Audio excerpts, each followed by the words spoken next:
Ek was Tsunan Peterson, ek was een van die Terrible Twins. Jare terug kom ek het baie op televisie hier verskyn.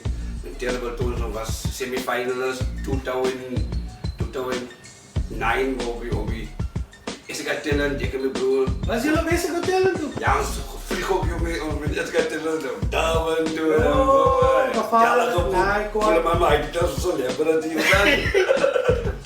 Ja, maar ons Terrible Twins, man, ons het een paar songs hier gemaakt. En weet ik, mensen nog, die kinderen van die Scarlett weet. En nou het uitgekomen mijn tweede solo-album, mijn comedy van aan Oortreis in 2001, mijn eerste album is gedropt. So wanneer het jullie begon? Het jullie 2001 begon?